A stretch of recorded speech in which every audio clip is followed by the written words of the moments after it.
Merci que je peux être ici ce sabbat matin. Tu peux avancer ça un peu. Il y a longtemps de cela, j'ai regardé une fois à la maison, c'est à peu près 2 ans et demi, 3 ans. Et l'église a un peu changé à l'intérieur parce que je vois de nouveaux bancs. Merci, c'était autre temps. Et je vois aussi des autres visages. Il y a des visages que je ne vois plus, c'est un peu comme partout. Mais avant de commencer, je vais vous raconter quelque chose qui est arrivé chez nous il n'y a pas si longtemps de cela. Vous savez, chez nous, l'église commence à 9h30. Ici, je suppose aussi à 9h30, l'école du sabbat. Moi, j'étais assez à l'heure. J'ai fait 250 km, mais j'étais à l'heure. Et j'ai compté dans l'école du sabbat ici 20 personnes. Je ne sais pas combien elle était en bas. Est-ce qu'il y a une école du sabbat en bas aussi? Bon. Des enfants hauts, ça fait déjà plus alors. Seulement, chez nous aussi, à 9h30 commence, mais à 9h30, il y a 3-4 personnes. Alors, un beau jour, un sabbat matin, il y a un monsieur qui vient. Personne ne l'a jamais vu. Il vient et il assiste. Et je venais juste d'arriver. J'étais le premier et il dit, c'est ici les adventistes? Je dis, oui, entrez. Alors, il entre, il dit, mais il n'y a personne. Je pense que ça commence à 9h30. Je dis, oui, mais ils vont venir parce qu'il y a toujours l'heure adventiste. Mais ils vont venir. Effectivement, peu à peu, ils commencent à venir. On était à peu près avec une dizaine ou 15 maximum dans l'école du sabbat. Elle était bien intéressée, il suivait dans l'école du sabbat. Alors, la semaine prochaine, il vient. Toujours le premier, 9h30, il n'était personne de chez nous. Alors, il trouvait ça un peu bizarre. Il est venu 3 fois. 3 fois la même expérience. Et il a dit, le 4e fois, je ne ferai plus parce que je vois que les gens ne sont pas intéressés dans la lecture de la Bible. On ne l'a plus jamais revu. Mes chers amis, chers frères et sœurs, l'importance d'être à l'heure. J'avais raconté ça parce qu'il y a peu de nos membres qui ont marqué ça. Il y a quelques semaines seulement, je l'ai raconté, que j'ai tiré leur attention sur ce sujet-là. Et je dois dire, ça a marché. Parce que depuis ce sabbat, tous les membres de l'école du sabbat sont présents. Vous savez, votre témoignage de présence montre votre intérêt. Et je pensais, quand on voit la plupart des églises, on commence avec quelques gens pour l'école du sabbat. Il semble que l'école du sabbat n'est pas importante. Mais ça peut avoir une réflexion sur les autres. On ne sait jamais, il y a quelqu'un qui vient pour la première fois. Et quand il voit le peu d'intérêt que nous on a, on laisse aller. Et je voudrais seulement vous dire ça pour tirer votre attention sur l'importance d'être à l'heure à l'église le sabbat matin. Maintenant, je vais lire un passage à Psaume 39. Vous savez, Bruxelles vient de passer des événements affreux il y a seulement quelques semaines. Et juste le soir avant, ma femme et moi, avant qu'on va se coucher, on ouvre la Bible et on lit quelques passages. Et on a lu celui-ci. C'est Psaume 39, à partir de verset 5. Éternel, dis-moi, quel est le terme de ma vie? Quelle est la mesure de mes jours? Que je sache combien je suis fragile. Voici, tu as donné à mes jours la largeur de la main, et ma vie comme un rien devant toi.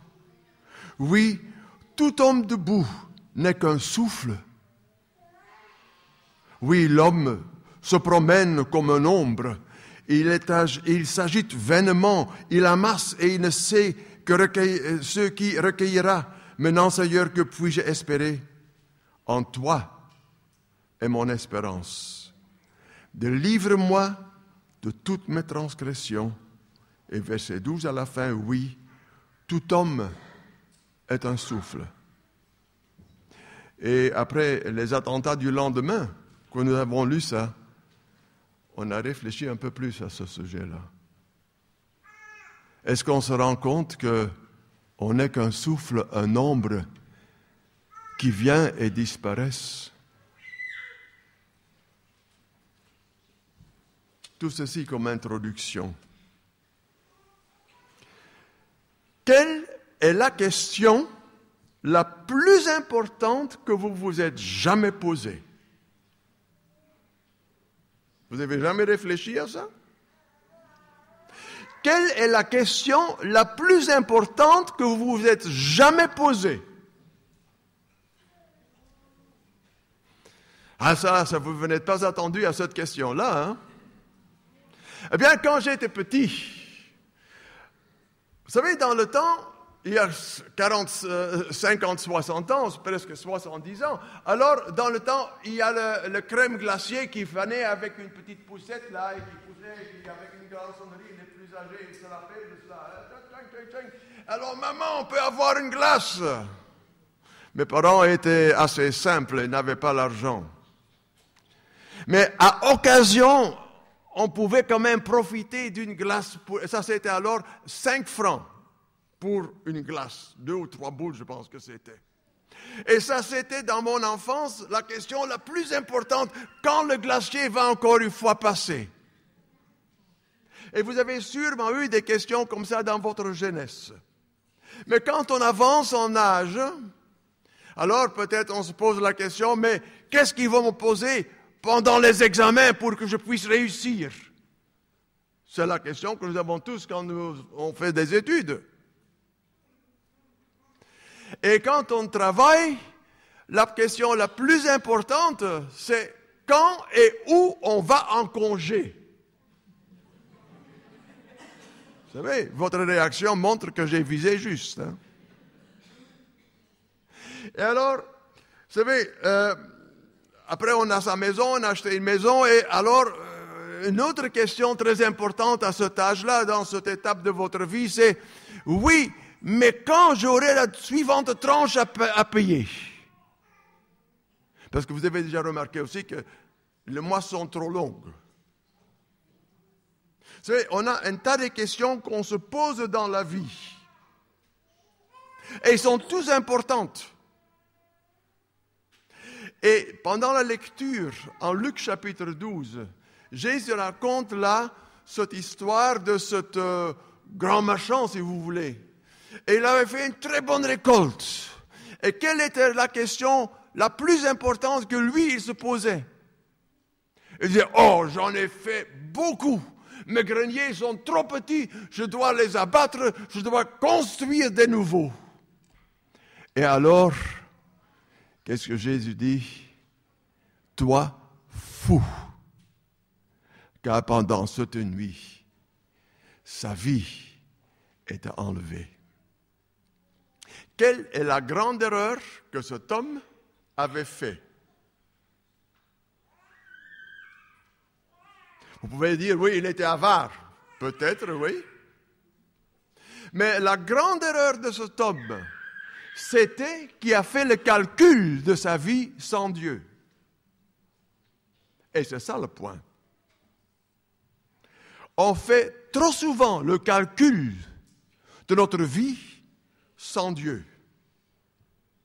Vous savez, en Marc chapitre 8, verset 36, c'est cette histoire aussi de fameux homme-là. Vous lisez qu'il est écrit, « Et que sert-il à un homme de gagner tout le monde s'il perd sa vie ?» Et trop souvent, nous sommes entraînés dans le monde, dans cette vie, et on perd la vue de la fin. Dieu nous a donné la promesse de la vie éternelle. C'est vrai? Si. Il nous a donné la promesse de la vie éternelle. Mais on est entraîné. Et dans cet engrenage de la vie, trop souvent, on perd le but final. Et on se laisse aller. Et on se laisse aller avec tous ceux qui nous entourent dans le monde dans lequel nous vivons. Vous savez, c'était la même chose avec les Israélites. Hein? Moïse avait promis Ils vont aller au pays de Canaan. Et en route, ils ont perdu de vue parce qu'ils ont commencé à se faire toutes sortes de choses qu'ils avaient laissées en Égypte. Dans le temps de Jésus, avec les disciples, avec les gens, les pharisiens, les sadduciens, tout le peuple d'Israël en réalité, ils avaient perdu de vue la grande promesse que Dieu avait faite. Le Messie est un changement de tout, mais ils avaient fixé sur un Messie qui va gagner le monde entier. Et trop souvent, le danger lequel nous courons, c'est qu'on se laisse passer aussi et on perd de vue de ce but final. Maintenant, je continue avec quelques questions très bêtes, mais qui peuvent vous amener à réfléchir à certaines choses. Imaginez-vous que je suis un multimillionnaire. Je ne le suis pas, mais c'est une image.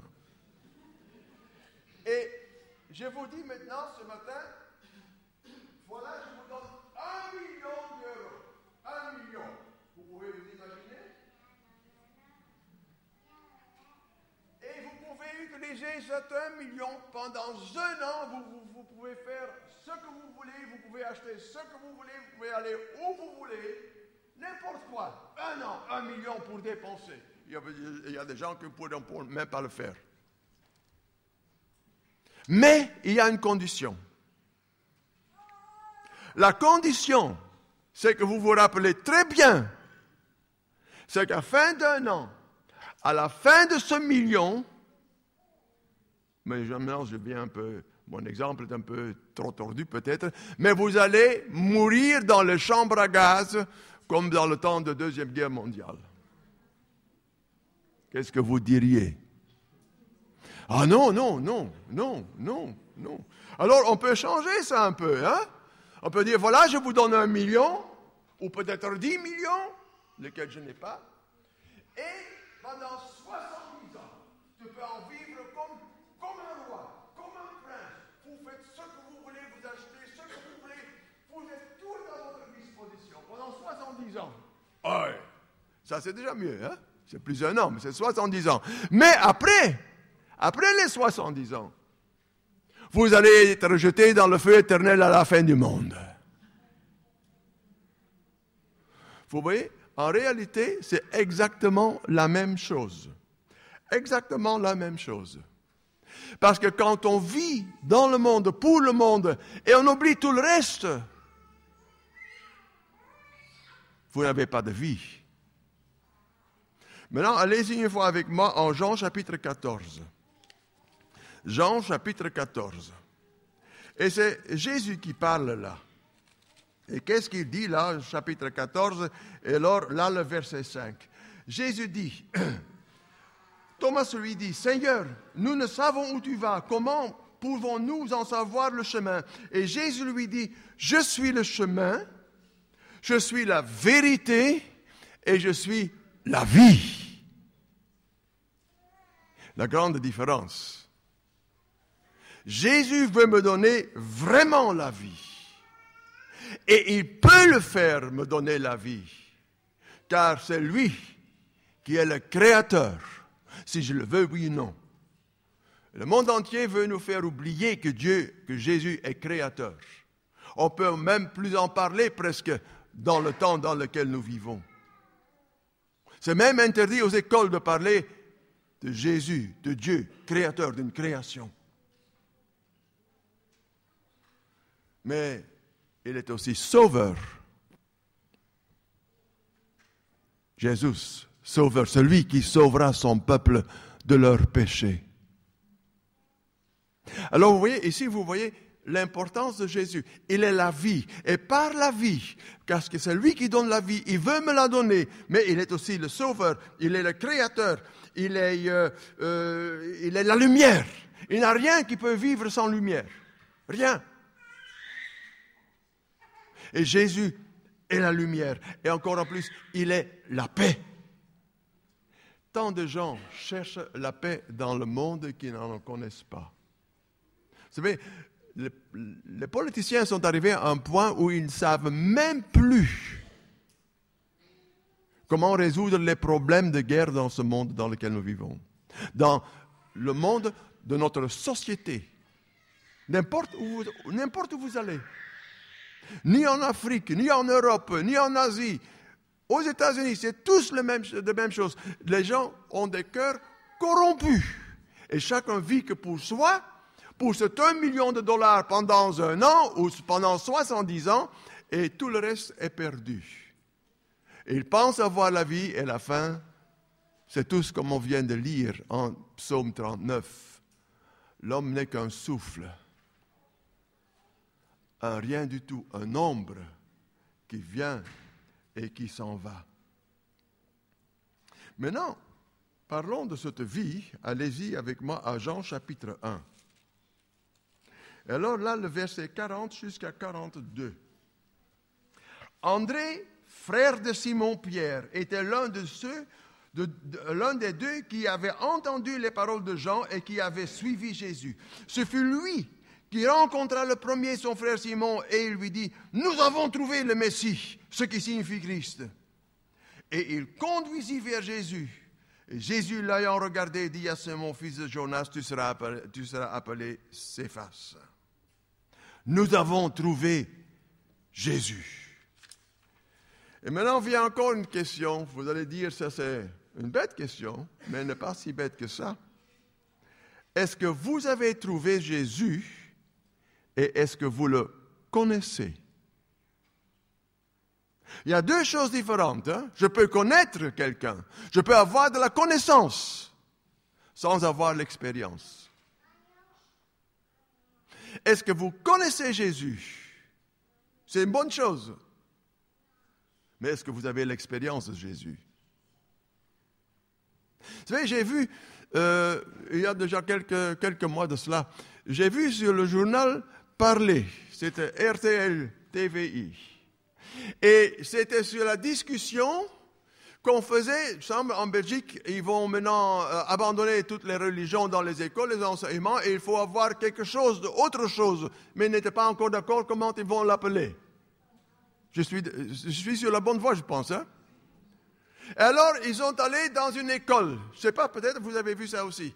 Des enfants, des gamins.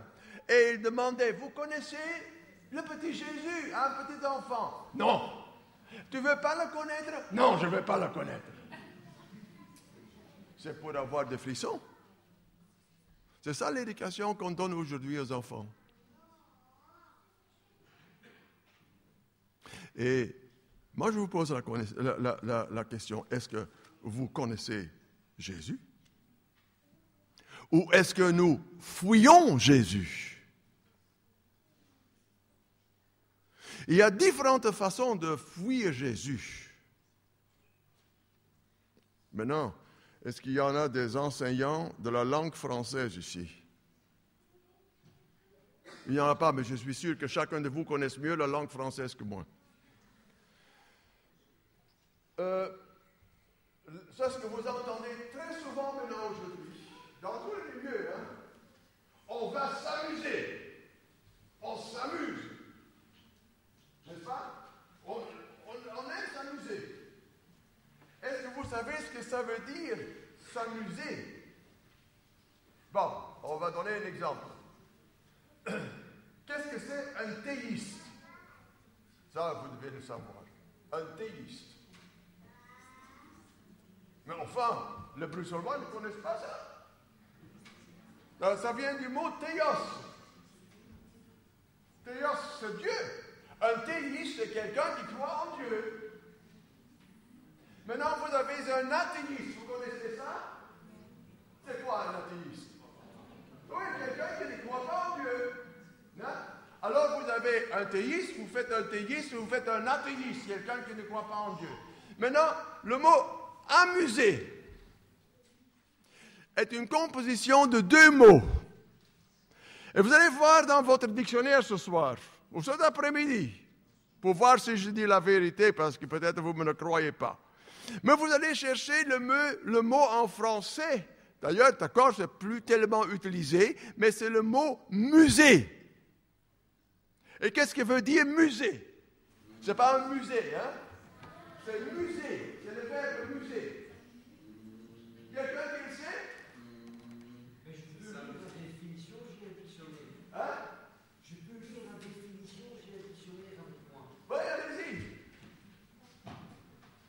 Intéressant, c'est intéressant. Ah, il va encore aller le chercher, Jacques. Mais je peux le dire, hein, et tu dois me confirmer. Tu lis et tu me confirmes. Musée veut dire réfléchir.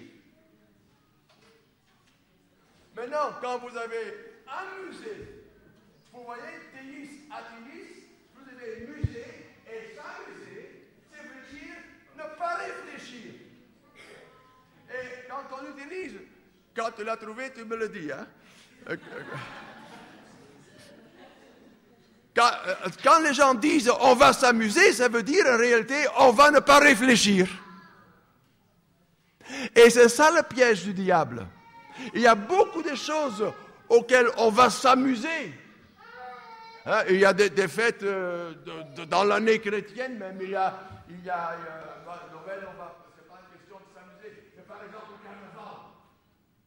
Carnaval vient aussi, vous trouvez là le mot carême là-dedans, qui vient du catholicisme. Le carême, on ne mange pas. Hein? C'est le carême. C'est jeûner, quelque chose comme ça. Mais ce carême, à partir du 16e, 17e siècle, a changé un sens. Jacques, tu l'as trouvé?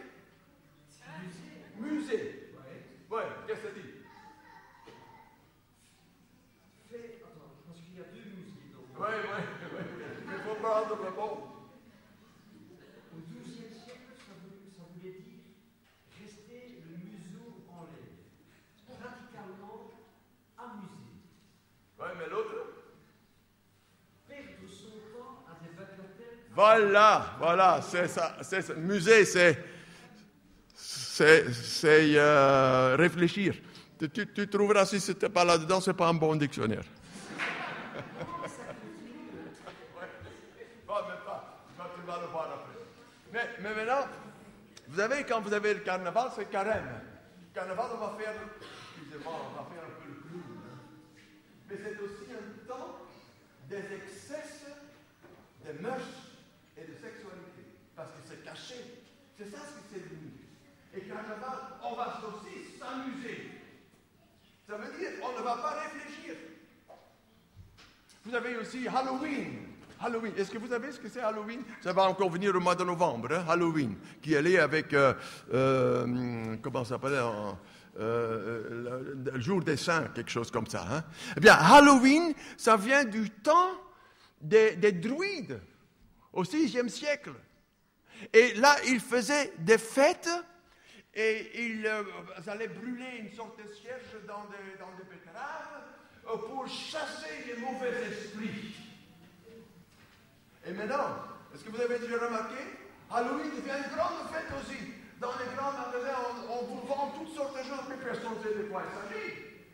Et il y a beaucoup de chrétiens qui vont avec, mais ils ne savent pas de quoi il s'agit. Vous voyez, le diable ne veut pas que nous réfléchissons, il veut que nous nous amusons. Et c'est ça le grand danger dans le monde dans lequel nous vivons. Mais cette joie, ce s'amuser, mes chers amis, peut durer très courte. Hein? Moi, je me rappelle, je ne sais pas, vous devez avoir ça aussi ici à Bruxelles, hein, quand je vivais à Anvers. Alors, il avait chaque année, et il y en a qui comprennent le flamand, hein, le Singsevoer. C'est la foire où on s'amuse, hein, avec les grands là, avec les petits machins, botsotters, comme on appelait ça dans le temps. Hein. Oui, tu peux traduire ça? Oui, c'est quelque chose comme ça. Hein. Et alors, on mendiait un moment pour avoir quelques sous pour aller s'amuser. Alors, on était là, mais les 50 francs, ils étaient vite partis. Hein. Et quoi alors? L'amusement était fini. Et c'est ça ce que nous devons bien mettre dans notre tête. Vous savez, l'amusement du monde, le non-réfléchir, de ne pas penser, ça finit plus vite qu'on le pense. Maintenant, vous pouvez dire, oui, avec Jésus, on n'a pas besoin de Jésus. Il y a beaucoup de gens qui parlent aujourd'hui, d'ailleurs, comme je viens de vous dire avec l'enfant que j'ai vu sur la télévision, on n'a pas besoin de Jésus. On peut bien vivre sans Jésus. Combien de fois j'ai entendu ça quand je faisais dans le temps le porte-à-porte? Oh, j'en ai fait des portes, hein. J'en ai fait des expériences là. Des gens Moi, je suis un bonhomme, je fais tout ce qu'il faut faire, je ne vole pas l'État, j'aime ma femme, je ne fais pas des autres bêtises. Alors s'il y a quelque chose, c'est bon. Mais Jésus, ah non, ne viens pas avec Jésus. Et on met Jésus dans le placard. Mais vous pouvez faire ça. Vous pouvez faire peut-être, comme je viens de vous dire, et comme il y en a beaucoup de gens qui le font peut-être aujourd'hui encore, même des adventistes à un moment donné. Mais c'est parce que moi j'ai besoin de Jésus peut-être. Mais ouvrez une fois avec moi en 2 Corinthiens, chapitre 8, verset 9. 2 Corinthiens, chapitre 8, verset 9. Et quand vous avez un crayon, souligne-le. C'est un verset d'une importance capitale. Parce qu'il dit, vous connaissez la grâce de notre Seigneur Jésus-Christ, qui pour vous s'est fait pauvre, de riche qu'il était, afin que par sa pauvreté, vous soyez enrichis. Maintenant, on voit la chose d'une autre façon. Moi, je n'ai peut-être pas besoin de Jésus, mais Jésus a besoin de moi. Et parce qu'il a besoin de moi, il-même, il est venu et a fait ce chemin lequel nous faisons aussi dans la vie, avec nos ups et nos downs, des hauts et des bas. Il n'y a personne qui s'en sauve de cela. Il y a des hauts et des bas dans la vie. Maintenant, vous connaissez en Luc chapitre 15, où Jésus raconte 3 paraboles. La première parabole, c'est le brebis perdu. Vous savez, ces 3 paraboles reflètent toute l'humanité, reflètent vous et moi. La première parabole, c'est le brebis perdu. Est-ce que le brebis perdu savait qu'il est perdu? Non. C'était perdu, mais il ne savait plus le chemin. Même brebis ne réfléchit pas. Il ne savait pas qu'il est perdu. Mais quand Jésus, ou quand l'homme l'entend, le berger, il va la chercher. Il y a beaucoup de gens dans le monde, il y a beaucoup de gens même dans l'Église qui sont perdus. Ils ne savent même pas. Et ça me fait toujours un peu réfléchir à l'histoire de, comment ça s'appelle ça? C'était La Fontaine qui a raconté cette histoire-là avec la chèvre de M. Séguin. Vous connaissez ça, hein? C'est toujours mieux ailleurs. Toujours mieux ailleurs. Et la chèvre, elle est toujours blottée à côté, là.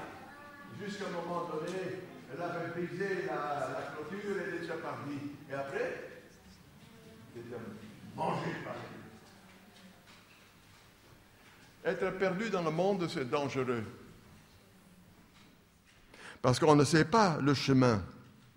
Mais il y a le maître qui entend et qui est prêt pour venir.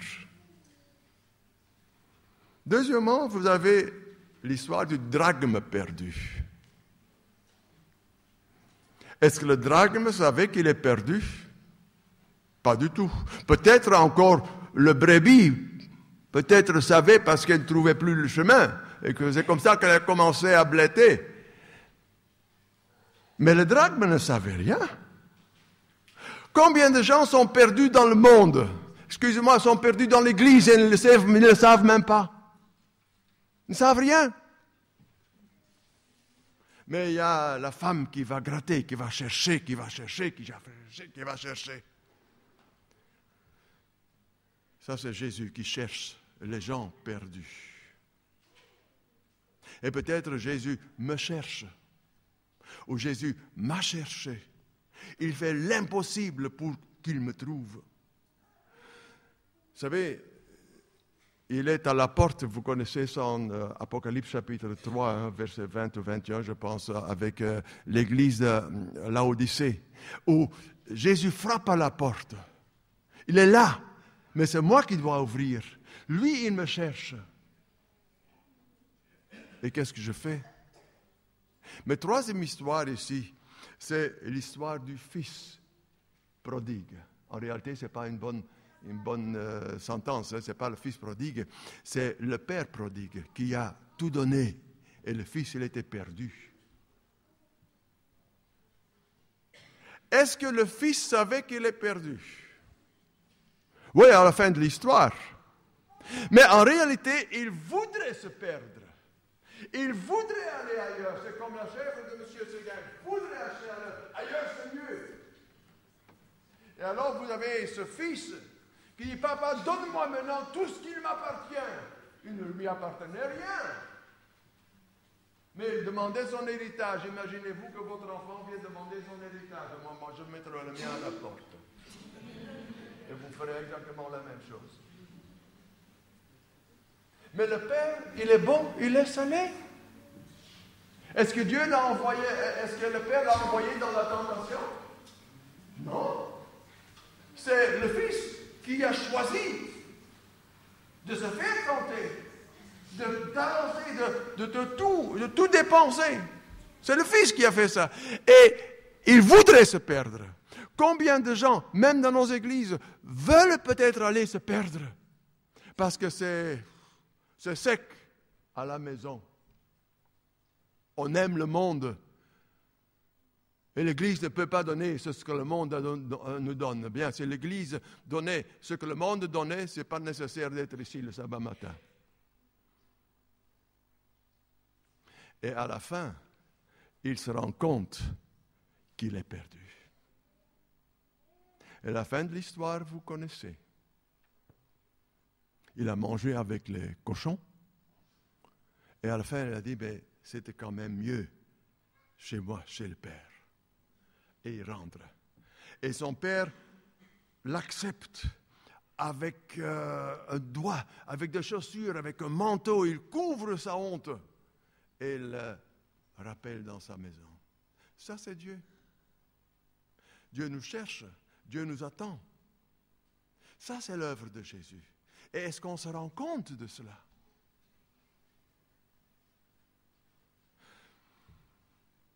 Allez-y une fois avec moi en Actes des Apôtres, chapitre 16.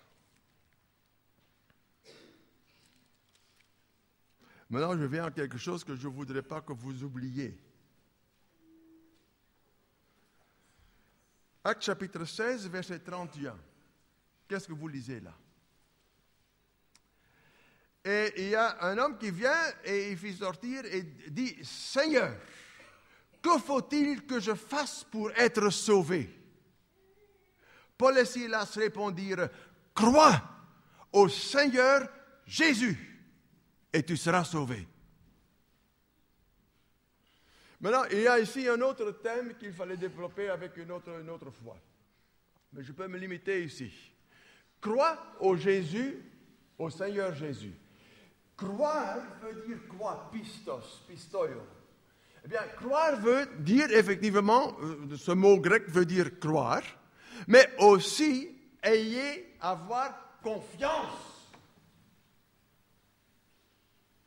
Et croire en Jésus, c'est ayez confiance en Jésus. Est-ce que vous avez confiance en Jésus? Vous êtes sûr? Ça, j'aime bien entendre ça.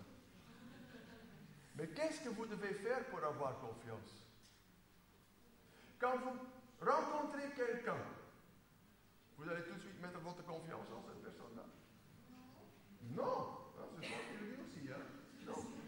Mais c'est en faisant des expériences avec la personne en question que votre confiance va se développer et que vous pouvez dire à un moment donné, oui, celui-là, je peux avoir confiance. Et ça, c'est la même chose avec Jésus. Comment je peux avoir confiance avec Jésus? Comment je peux avoir confiance avec quelqu'un? Vous savez, dans le temps, quand moi je suis marié, enfin, j'étais pas encore marié, mais avant que je suis marié, ma femme et moi, on vivait à peu près 300 km l'un de l'autre. Et on écrivait des lettres. Aujourd'hui, on ne fait plus ça. Hein? On envoie tic et tchac.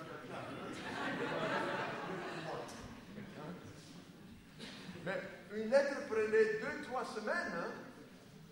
Alors on attendait d'avoir la lettre. Oh chérie, je t'aime. Et la vie est belle, comment ceci et cela. Hein? Et tu me manques, etc. Vous connaissez ça. Aujourd'hui, c'est la même chose, parce que les sentiments sont les mêmes. Hein? Mais vous avez, à travers cette communication, vous allez développer une confiance. Après 5 ans, je l'ai pris comme ma femme ou elle m'a pris comme son mari. Et je suis déjà marié 51 ans, le meilleur des mariages que vous pouvez vous imaginer. Amen. Mais pourquoi? Parce que vous avez confiance et vous avez développé une confiance dans la personne. Maintenant, comment vous pouvez faire confiance en Jésus? Eh bien, en réalité, c'est pas si difficile, hein? Je vais juste mentionner pour revenir une autre occasion là-dessus aussi. Mais vous avez la lecture de la Bible, c'est la lettre d'amour de Dieu à nous les hommes. Vous pouvez aussi parler, hein? Téléphone céleste, c'est la prière. Et quand vous avez le développement, la communication avec le ciel va vous faire développer une confiance. Et Jésus veut que nous avons confiance en lui. Et comment avoir confiance en lui? Parce que je fais sa connaissance. C'est quelqu'un qui ne me laisse jamais tout seul. Il est là, même quand je ne comprends pas les raisons des choses dans lesquelles je me trouve. Vous savez, nous les hommes, mon père me disait toujours, tu ne veux pas plus loin que ton nez. Et c'est vrai quelque part. Mais Jésus me cherche. Il veut m'avoir. Et la question se pose, est-ce que moi, je peux le voir? Et vous savez, connaître Jésus, c'est une des choses les plus importantes que vous pouvez vous imaginer. Finalement, lisez une fois avec moi 1 Jean 3, verset 4. 1 Jean 3, verset 4. Qui a une traduction de Jérusalem? Pas tout le monde à la fois. Qui a une traduction de Jérusalem? Bon, attends, je tiens ça. Un moment, je tiens. Qui a une traduction anglaise? Toi, c'est Jérusalem? Bon, c'est bon. Alors j'ai déjà 2 de Jérusalem. Maintenant, une simple traduction que vous avez là. Je voudrais... Dites-le, mon ancien, oui. Dites-le simplement. Jean 3, verset 4. Il est écrit, tout ce qui pratique le péché viole la loi, puisque le péché, c'est la violation de la loi. Oui. Maintenant, on va demander à la traduction de Jérusalem.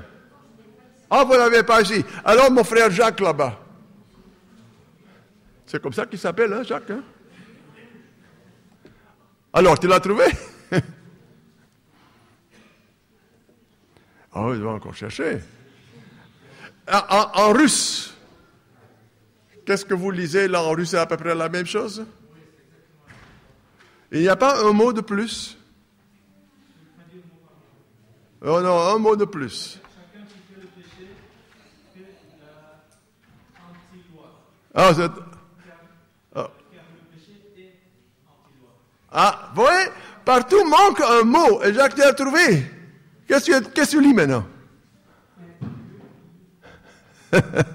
Mais c'est important, hein, c'est pour ça que j'insiste. Hein. Parce que le texte dit, car chacun qui fait le péché transgresse aussi la loi. Aussi la loi. On dit toujours la transgression du péché et la transgression de la loi, c'est le péché. Dans le texte dit en réalité, celui qui pêche transgresse aussi la loi. Qu'est-ce qu'il y a alors le péché en réalité? Qu'est-ce que tu as trouvé? Oui. Tous ceux qui pratiquent le péché violent la loi, puisque le péché, c'est la violation de la loi. C'est la traduction de Jérusalem? Non. Oh, Tu m'excuses, hein, mais j'ai mal compris. Je croyais que tu demandais si on l'avait aujourd'hui avec. Mais je l'ai à la maison. Oui, tu regardes à la maison. Tu as trouvé qu'il y a le mot aussi. Aussi en anglais, vous avez aussi. Et j'ai vérifié ça. Hein. Vous trouvez qu'effectivement, le texte dit viole aussi la loi. Alors maintenant, pourquoi ce mot aussi? Eh bien, on va trouver ça en Jean chapitre 17, en Jean chapitre 16. On va voir exactement ce que c'est le péché maintenant. Jean chapitre 16, versets 8 et 9. Jésus promet le Saint-Esprit. Et dans le verset 8, il dit, « Et quand il sera venu, il convaincra le monde en ce qui concerne le péché, la justice et le jugement. » En ce qui concerne le péché, parce qu'il ne me croit pas. Le péché, c'est quoi alors? Le péché n'est pas croire, n'est pas avoir confiance en Jésus. Et c'est pour cela que Jean écrit plus tard que la transgression des 10 commandements est aussi le péché. Et ce sont deux choses qui sont liées. Hein? Car quand j'aime Jésus, qu'est-ce que Jésus dit en chapitre 14, verset 5? Celui qui m'aime observe mes commandements. Mais pour cela, pour observer, pour faire ce que Jésus me demande, je dois avoir confiance en lui. Est-ce que vous avez cette confiance en Jésus quand tout va contre vous? Quand il semble qu'il n'y a plus de sortie? Quand tout tourne mal? Est-ce que vous avez encore confiance en Jésus? Vous savez, et c'est de cette connaissance, de cette confiance en Jésus que dépend tout le reste. Et c'est pour ça que c'est tellement important de connaître Jésus. Jésus veut que nous développons cette confiance en lui. Parce que quand je n'ai pas cette confiance en lui, je vais rater le but. Ça fait aussi une traduction du péché, rater le but. Vous savez, la foi, c'est plus que simplement dire « je crois ». Mais la foi est avoir confiance. La foi, c'est d'aller contre-courant quand tous vont dans l'autre direction. Ça, c'est la foi. Et il y a des fois que Dieu demande dans son livre d'aller l'autre côté, de ne pas aller avec le monde, mais de rester fidèle à lui. Et ça, c'est l'histoire de Daniel. Oh, j'aime cette histoire. C'est l'histoire de Joseph. Oh, j'aime cette histoire. J'aime même l'histoire de David. C'est même l'histoire de Samson, parce qu'il est mentionné dans chapitre 11. Samson était un heureux parce qu'à la fin, il s'est rendu compte, il est entré en lui-même, il s'est repenti. Et Dieu l'a béni pour cela. En réalité, nous fixons tous trop nos regards sur ce million, mais on ne pense pas aux chambres à gaz sur ce million et on ne pense pas aux 70 ans plus tard. Parce que nous vivons dans un monde d'aujourd'hui. Vous savez, quand moi je suis marié, et il y a sûrement encore quelques-uns parmi vous, mais il y a 51 ans maintenant, je n'avais même pas une chaise pour m'asseoir là-dessus. Rien, j'avais rien. Mais aujourd'hui, quelqu'un qui se marie, il a tout. La télévision, le PC, le radio, tout ce que vous pouvez vous imaginer, tout équipé. Sinon, on ne peut pas être heureux. Et 7 ans plus tard, ils sont déjà divorcés. Vous savez, il faut avoir confiance en Jésus. Même quand je n'arrive pas à tout avoir ce que je voudrais. Mais c'est dans ce sens-là que nous devons voir, que nous devons avancer. Et alors, il y a des fois qu'il y a des contre-courants qu'on dit « ça ne marche pas ». Oh, maintenant, on va prier. Parce qu'on se rend compte que ça ne marche pas, on va prier maintenant. Eh bien, la prière ne marchera pas non plus. Non. Parce que la prière, c'est une façon d'avoir confiance. Même quand j'ai l'impression que ça ne marche pas. David, il avait l'impression que ça ne marche pas. Daniel avait l'impression que ça ne marchait pas, parce qu'il était jeté dans la fosse aux lions. Mais il est resté fidèle jusqu'au bout. Et c'est là, dans le feu, dans la fosse aux lions, que très souvent Dieu vient et m'enlève, vient à mon secours. Vous savez, vous devez faire connaissance de Jésus sur une base personnelle. Jésus doit être votre ami, le meilleur. Jésus doit être celui avec lequel je veux construire une relation. Et connaître Jésus sont deux choses différentes. Connaître et connaître. Vous savez, si on demande à nos enfants, peut-être aussi à beaucoup d'adultes, est-ce que vous connaissez Batman? Vous connaissez Superman? Vous connaissez Spider-Man? Non, vous n'osez pas le dire, chacun de vous le connaît. Et on connaît Spider-Man et Superman et Batman beaucoup mieux que Jésus. Parce qu'on passe des heures devant la télévision pour voir ce qui va s'arriver. Et maintenant, vous avez des Star Wars. Oh, formidable, tout le monde. Hein? Et alors, les gens, ils vont s'habiller, ils vont mettre des trucs là. Je ne sais pas comment tout ça s'appelle en français. Même pas en flamand. Hein? Mais vous voyez, ça, c'est le monde dans lequel... Vous voyez, s'amuser, ne pas réfléchir. Et le diable va utiliser n'importe quoi pour qu'on ne réfléchisse pas et qu'on se fixe ses regards sur le monde dans lequel nous vivons actuellement. On sait beaucoup de choses, aussi dans la science, énormément. Mais est-ce qu'on connaît Jésus? Il y en a qui diront, oui, vous savez, Jésus est celui qui a coupé l'histoire en deux, avant Jésus, après Jésus. Les autres qui disent, ah oui, Jésus, c'était le charpentier. Hein? Ah oui, Jésus, c'est un grand philosophe, hein? C'était un rabbin. Mais Jésus est beaucoup plus. Hein? Marc, il commence son évangile d'une façon formidable. Je vais vous lire simplement le premier verset du premier du premier chapitre. Commencement de l'évangile de Jésus-Christ, Fils de Dieu. Jésus Christos, Fils de Dieu. Jésus, celui qui sauve, Christos, celui qui est loin pour ce travail, et il est encore plus, il est le Fils de Dieu. Il est Dieu. Est-ce que nous connaissons Jésus? Ça, c'est un point cardinal de notre expérience comme chrétiens, comme adventistes. Et mes chers amis, nous devons fixer nos regards là-dessus. On sait beaucoup. Mais on ne sait pas tellement Jésus. Je termine avec un passage que vous trouvez en Psaume 139. Parce que vous savez, très souvent, on dit, oui, mais je ne sens pas que Dieu est là. Je n'ai pas l'expérience, je ne sais pas qu'il est là. Prenez une fois Psaume 139. Ne vous en faites pas, c'est le dernier verset. Le verset 5, c'est David qui parle. La science infinie de Dieu, formidable ce titre. Et il dit là, dans le verset 5, « Tu m'entoures par derrière et par devant. » Est-ce que vous sentez ça? Dieu m'entoure par derrière et par devant. Vous avez cette expérience? Vous êtes sûr?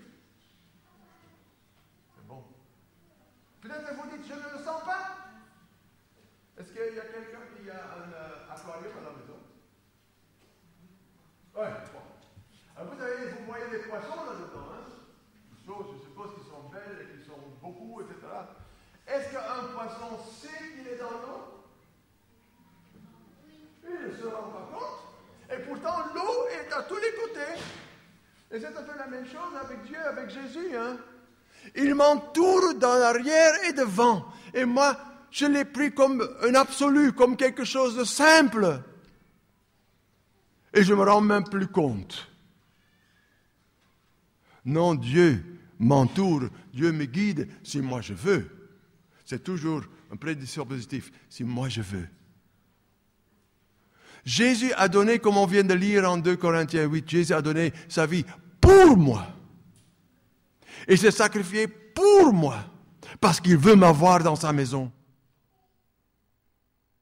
Et pour l'avoir, pour être dans sa maison, il y a des fois que nous devons connaître Jésus, premièrement, pour faire ce qu'il me demande. Il était une fois un rabbin et qui posait à ses étudiants la question suivante.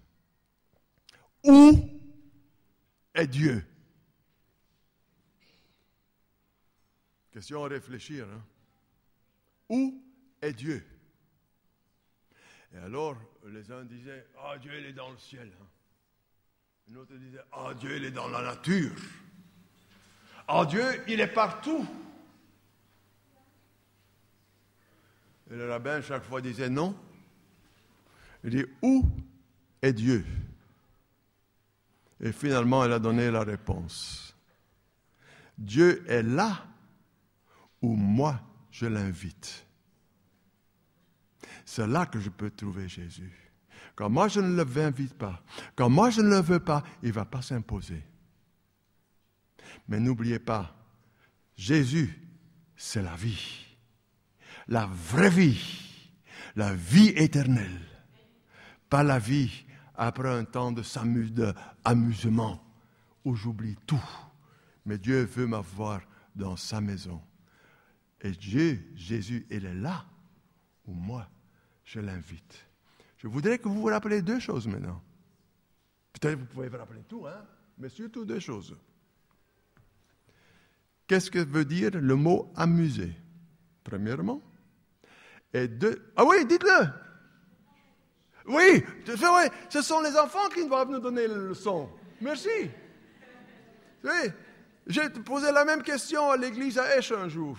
Et tout le monde, 2 semaines plus tard, j'étais bouche cousue. Il était un petit gamin, comme lui, il disait, ne pas réfléchir. Nous devons apprendre des leçons chez les enfants, c'est bien. Et la deuxième chose, le péché, c'est quoi? Pas croire en Jésus. C'est pas avoir confiance en Jésus. Il faut bien mettre le point sur confiance. Et chaque fois que vous lisez dans le Nouveau Testament le mot croire, remplacez-le par confiance. Vous allez mieux comprendre. Et que le Seigneur vous bénisse. Et qu'il vous garde. Et qu'il soit avec vous tous les jours de votre vie. C'est ma prière. Amen.